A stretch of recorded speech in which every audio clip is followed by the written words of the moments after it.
मन के सवाल में आप सभी के मनों का स्वागत है। आज विशेष रूप से उन मनों का स्वागत है जो तीर्थ यात्रा के संबंध में अनेक जिज्ञासाएं रखते हैं। सावन का महीना है, कांवड़ की यात्रा हो रही है।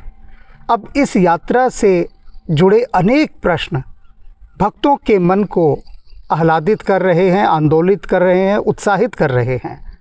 सबका अपना अपना भाव है, अपने अपने प्रश्न हैं। तो आज दो भक्तों के हम प्रश्न लेंगे। सबसे पहले भक्त विजयपाल भारद्वाज जी हैं। ये अपनी जिज्ञासा को रखेंगे और उस पर हम बातचीत करेंगे। फिर दूसरे भक्त जो हैं अंकित गोयल, उन पर बातचीत होगी। तो विजयपाल जी, आपका प्रश्न क्या है? स्वामी जी, हमारा तो यही प्रश्न है कि ये कांवड़ यात्रा कब से चली आ रही है और इसका उद्देश्य क्या है?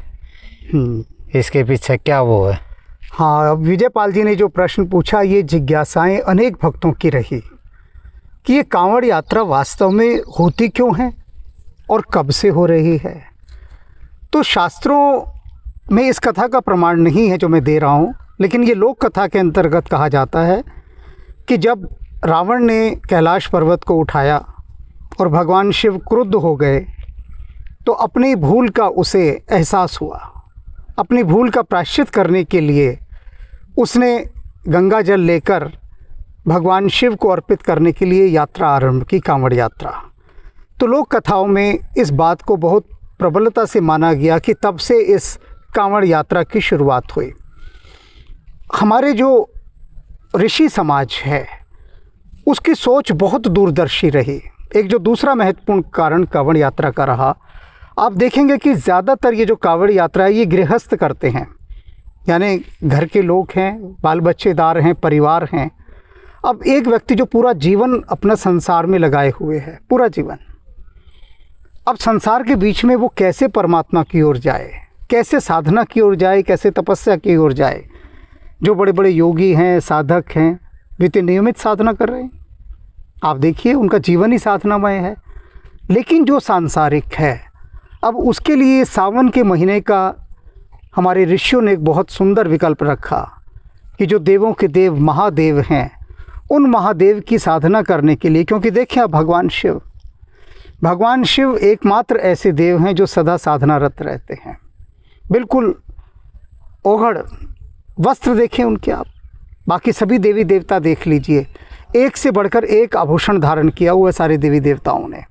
सोने के आभूषण हैं, वस्त्र देखें आप, रेशमी वस्त्र हैं, कितने प्रकार के प्रसाधन हैं उनके साथ। लेकिन भगवान शिव वो जब बारात लेकर गए थे तो जो पार्वती की माँ है वो कहती कि ये दूल्हा है हमारा, ये दूल्हा है जिसने शमशान की भस्म लगाई हुई है, सांप जिसके गले में लिपटे हुए हैं, बाघ की खाल जिसने बांधी हुई है और बैल पर सवार होकर आया है। आप सोचिए कोई दूल्हा ऐसा होगा जो बैल पर सवार होकर आएगा। तो भगवान शिव प्रतीक हैं फ़कीरी के, यानी कि यायावर सन्यासी के। एक ऐसे जीवन के प्रतीक हैं कि आपकी जो जीवन की न्यूनतम आवश्यकताएं हैं, बस वही चाहिए और कुछ नहीं चाहिए। तो पूरे भगवान शिव को कहते हैं ना, सत्यम शिवम सुंदरम। तो उनकी जो सादगी है उसमें ही सुंदरता है। और आप जितने कांवड़िए हैं उनको आप देख लीजिए, जो कांवड़िए जा रहे हैं, क्या आपने देखा किसी कांवड़िए को वो पैंट कोट टाई लगाकर जा रहा है? नहीं देखा होगा ना। प्रत्येक कांवड़िया बस एक साधारण सा एक अंगोछा होगा उसके पास, जो उसने कंधे पे डाला होगा, और पैदल यात्रा कर रहा है। और ये यात्रा उसकी तपस्या का ऐसा फल देती है, उसके अंदर की शक्ति का जन्म होता है। आप कभी कल्पना करके देखिए कि कोई 100 किलोमीटर, कोई 150 किलोमीटर, कोई 200 किलोमीटर, इतनी लंबी यात्रा पैदल करके आ रहा है और रात होती है वहीं रुकना होता है उसे। तो ये जो कांवड़ की यात्रा है, ये वास्तव में गृहस्थ को साधना और तपस्या देने का एक बहुत बड़ा आध्यात्मिक आयोजन है। जो भी इस यात्रा को कर आता है, निश्चित रूप से उसका मन निर्मलता की ओर बढ़ता है। अब यहाँ पर हम अंकित गोयल जी का भी प्रश्न उठाएंगे। तो पहले उनका प्रश्न सुनते हैं, और इस प्रश्न को लेकर तो बहुत सारे लोगों ने अपनी राय दी है, अपना मत व्यक्त किया। ये प्रश्न अंकित गोयल का नहीं है, ये एक बहुत बड़े समाज का प्रश्न है। तो इस प्रश्न को पहले हम सुनते हैं। गुरुजी प्रणाम। गुरुजी, मुझे एक बात पूछनी थी।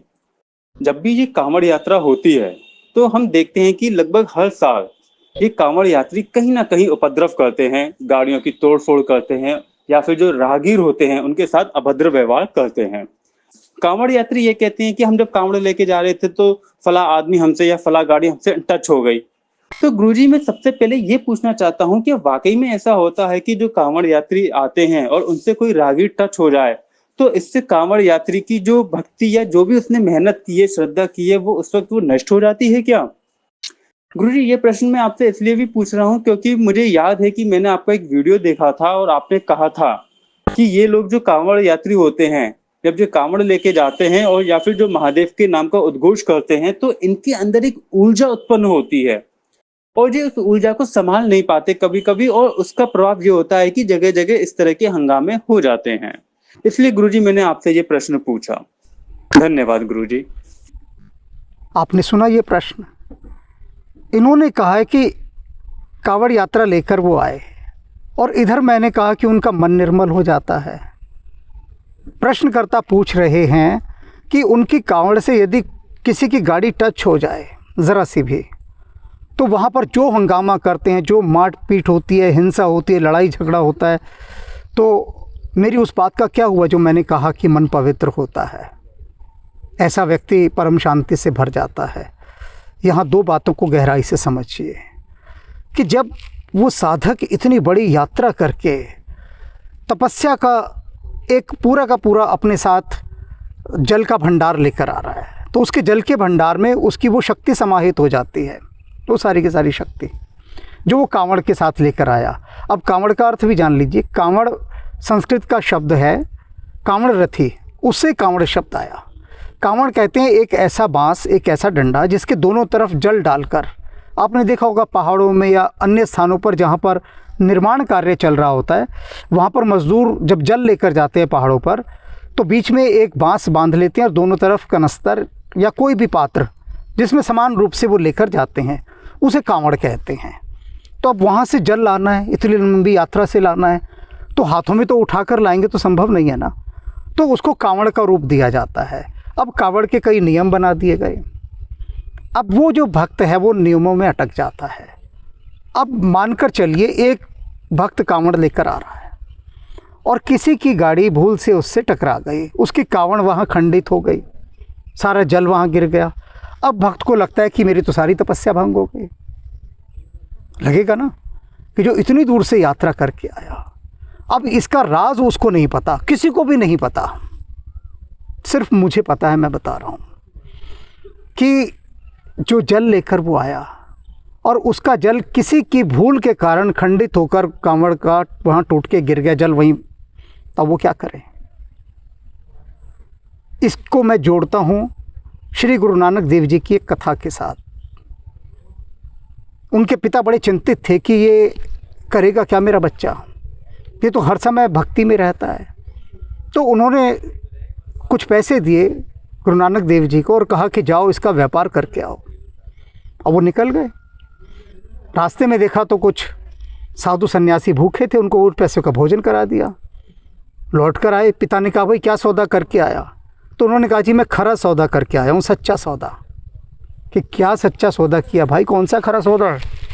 कहने लगे जी कुछ साधु भूखे थे, उनको मैंने भोजन करा दिया, ये मैंने सच्चा सौदा किया है। अब पिता तो देखते ही रह गए कि ये क्या किया भाई इसने, ये क्या किया। अब एक दूसरा प्रसंग और है। एक व्यक्ति ने जीवन भर पैसा जोड़ा। पैसा जोड़ने के बाद उसने क्या सोचा कि मैं एक दिन तीर्थ यात्रा पर जाऊंगा।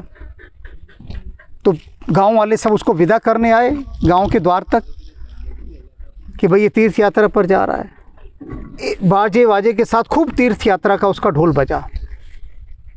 अब वो लौट कर आ गया 1 घंटे बाद। अब 1 घंटे बाद जब लौट कर आया तो गांव वालों ने पूछा भाई क्या हुआ, तो तीर्थ यात्रा पर गया था। तो उसने कहा जी मेरी तीर्थ यात्रा हो गई। तो उसने कहा कैसे हो गई तेरी तीर्थ यात्रा, अभी तो तू गया था 1 घंटा भी नहीं हुआ। उसने कहा जी मैं बाहर गया तो वहाँ पर किसी का घर गिर गया था और वो बहुत रोध हो रहा था, गरीब आदमी था।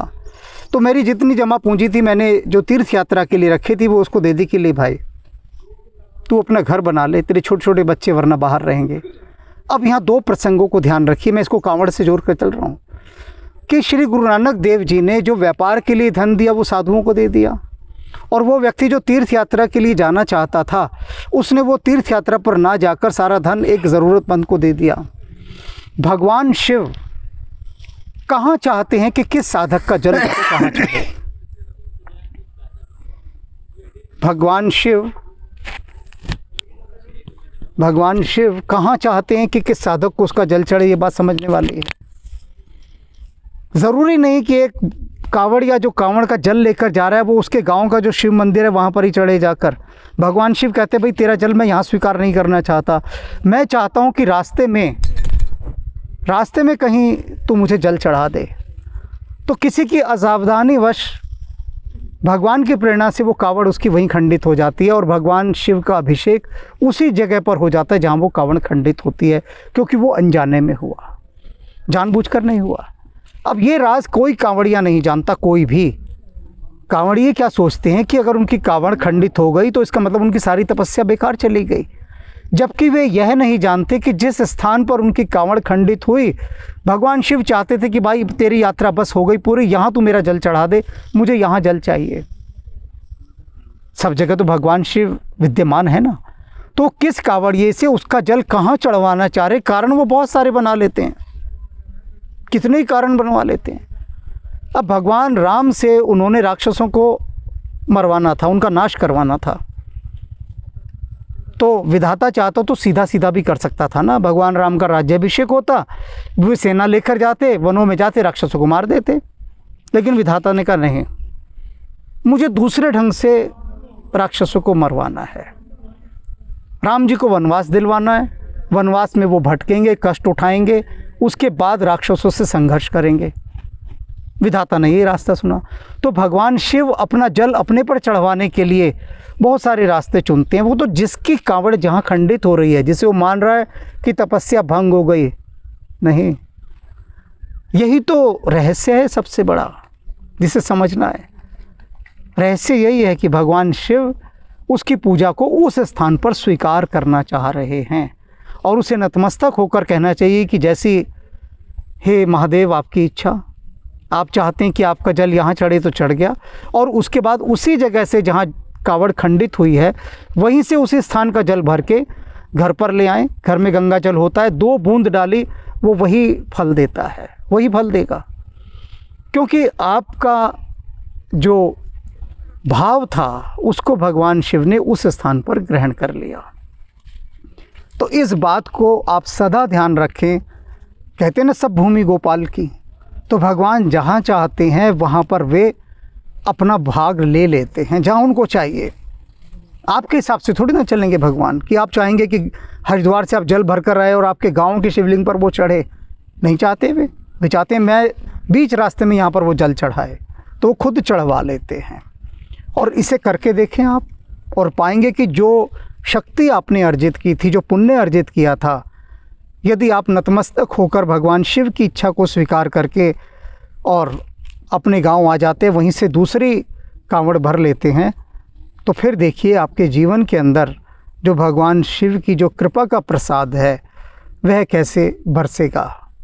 क्योंकि हिंसा से क्या होता है, जिसकी जितनी ज़्यादा तपस्या होगी ना, ये याद रखना, बड़ी गहरी बात कह रहा हूँ, जिस कांवड़िए की जितनी ज़्यादा तपस्या होगी उसकी कांवड़ रास्ते में भगवान शिव खंडित करवाएंगे। क्यों करवाएंगे? इसलिए करवाएंगे कि भैया इसकी तपस्या घर नहीं, माया कहेगी इसकी कांवड़ खंडित करो। कांवड़ खंडित करते ही उपद्रव मचाएगा, शोर मचाएगा, हिंसा करेगा या क्रोध करेगा। बस यही तो मैं चाहती हूँ कि कांवड़िया क्रोध करे, और क्रोध करते ही उसकी सारी तपस्या भंग। अगर थोड़ी सी भी गहरी समझ हो तो कहेगा कि भगवान शिव ने तो मेरी तपस्या यहीं स्वीकार कर ली, और वो धन्यता के भाव से, भक्ति के भाव से भरता हुआ आगे की यात्रा करेगा। तो वो जो माया का जो सर्किट है ना, वो उसको प्रभावित नहीं करेगा। माया ने जो जाल बिछाया था अपना कि उसकी तपस्या खंडित करने से, कांवड़ खंडित होने से तपस्या खंडित नहीं होती, लेकिन कांवड़ खंडित होने के बाद किए गए क्रोध से तपस्या भंग होती है। तो वो अगर संभाल कर रख लिया जाए इतनी बड़ी ऊर्जा को, ये करके देखने जैसी चीज़ है, मेरे कहने जैसी नहीं। क्योंकि ये वो टर्निंग पॉइंट है, इसको यू टर्न कहते हैं, वो वाला एनर्जी का यू टर्न। आपने यू टर्न किया नहीं कि माया दूसरी तरफ से मुंह फेर कर निकल जाएगी कि इस पर तो कोई प्रभाव नहीं पड़ा मेरा। तो माया से अछूते रहकर सावन की जो कांवड़ यात्रा है, इसको गहराई से समझिए, अनुभव कीजिए और अपने जीवन को धन्य कीजिए। ओम नमः शिवाय।